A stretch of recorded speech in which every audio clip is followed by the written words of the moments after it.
Hi again, guys, welcome back to the channel. It's Wall Marshall with Dan Wilson, in case you're new to my channel. And thought I'd go ahead and introduce myself just a little bit. And I thought I'd show you guys some stuff to work on as I have some spare time around the homestead here, and in the process of restoring the old house here and doing some sheetrock work. I thought I'd share with you guys some sheetrock tips and various things there. I did sheetrock work professionally for almost 5 years, quite some time ago. And so I just thought I'd continue on our home improvement series I started a while back and just show you guys some of the basics and maybe be able to help you out with some of your projects you might be working on around your place. So I'll be back here in just a minute and show you how everyone makes up some drywall mud and doing some patching and some fixing up. Well guys, what I have down here, you've probably seen this in a previous video, I'm not sure, is some good all-purpose joint compound. Yeah, I don't know if you can make this out or not. This is some good stuff here, guys. This is what they call a mold control type. Working out extremely well. And then up here on the old work table, I have just a standard mud pan, it's called, like that. Here's a good, it's a little bit of a mess right now, 6-inch taping knife. I'll be using that here in a little bit.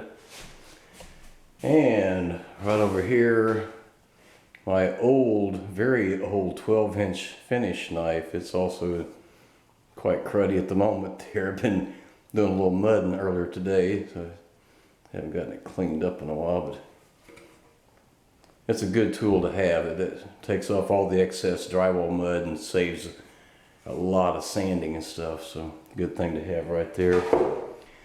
Several tools in the drywall trade that we need to have. Here's a nice hand sander. Usually sanding screens are called. That one's very, very used. I've got some new ones in the package over there. That's just what that looks like. The sanding screens do much better, in my opinion, than sandpaper. They don't clog near as fast. You can actually use both sides of it, by the way, too. And not too hard to change. Yeah, I got a little set screw right there that just comes loose. A little bracket there on the end that holds the screen in place. That's on each end of it. Real simple change out. And anyway, then back over here somewhere, if I can get this up to the camera. My good old pole sander. I've had this sander for probably almost 20 years. It's been a good one. That's a Goldblatt brand, by the way, too. One of the best brands there is. Also a good sanding screen on that one, full of stuff. I've been using this to do a little knockdown work on the walls here. Okay guys, about the next thing we're going to work on here, we're just going to scoop some drywall mud out of the old bucket right here. Put that in our pan. Hope you guys see this alright. We'll just do a fairly small quantity for the time being, so I can show you guys how to mix this stuff up. What we got to do here, you can see this drywall compound comes out of the bucket really thick. It's almost like Play-Doh or something. Look at that, how thick that is. We can't use it like that, especially for finish work. What we call top coating. So what we're going to do, guys, we'll just add a little bit of water to this. We're going to thin this down to where it's not really runny, but just thin enough to work with a little easier. One little handy tip I'll pass along to you guys. When you're mixing up just a fairly small quantity of this, we call it drywall mud, you can call it joint compound, you can call it whatever you want to. For mudding and taping just small areas like that, we don't mix up too much of this all at once, just amount just about like that. One way to kind of measure this stuff out, what I do is just take the joint knife, this 6-inch knife here, and just get a scoop of it out of the bucket, and I put about 2 scoops at a time in there. Guys, a real handy thing I'll pass along to you, just in case you haven't done any drywall work, and if I can help you out in any way, always trying to do that. A little trick I learned some time ago is that when you take a small quantity like this, now here I have a partial jug of water for thinning, but we don't want to just take that and just dump too much water in there, because then we're going to overdo it with the amount of water. If that happens, it's not a big major deal. We just add a little more compound and stir that in and just keep working it in.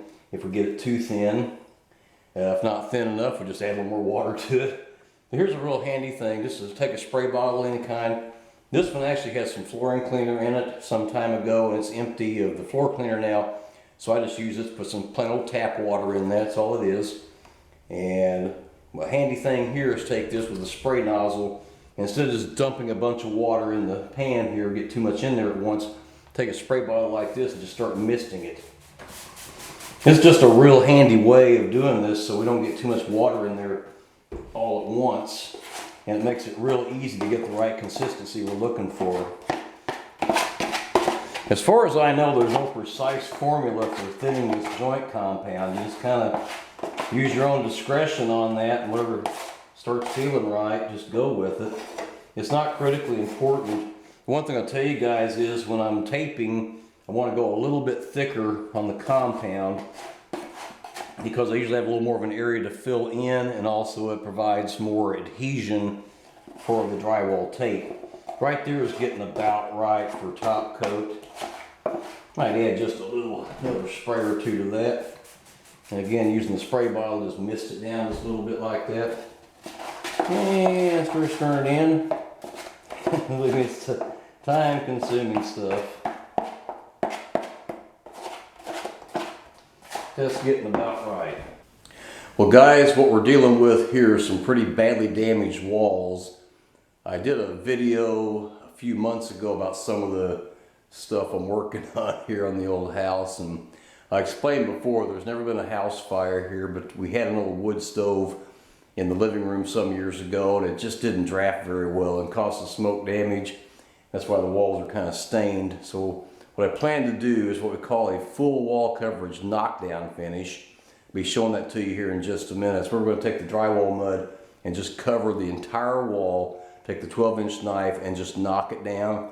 That way we're going to not only fill in little pinholes, other imperfections in the wall, maybe some dents and dings and who knows what else. We're also going to help cover up some of the smoke stains and stuff like that. Okay guys, what we're going to be doing here is taking the 6-inch knife initially.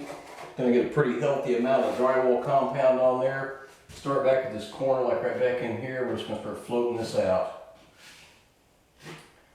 And it's a little tricky in these corners. Corners are the hardest thing there is to work out. We're just going to keep fiddling with it till we get it right.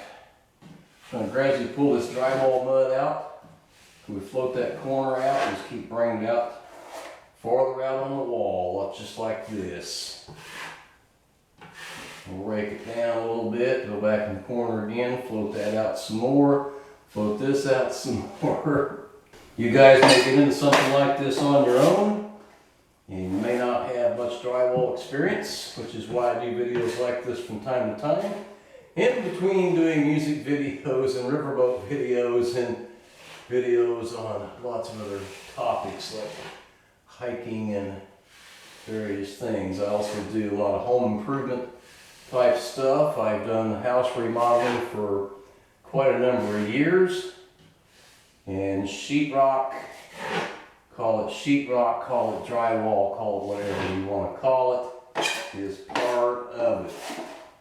And now guys, we're going to take the 12-inch knife, same basic principle, go in here, and we're just going to go back in the corner like this, start dragging the drywall compound out right across the wall.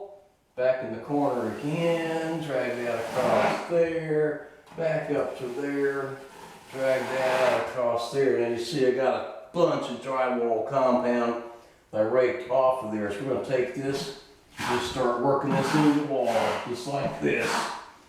Spread it out, spread it out, spread it out. There's a nail head need to be covered. Got that one.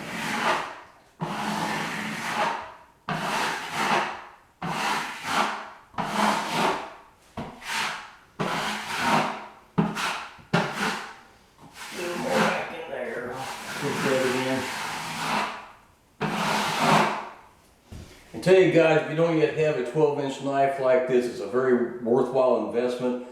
This knife right here is not only a huge time saver because it covers a lot of additional area, it's also great for taking out excess mud, so you're not spending hours and hours and hours on sanding. So again, we're just going to keep taking this all the way across the wall like this. The thing is,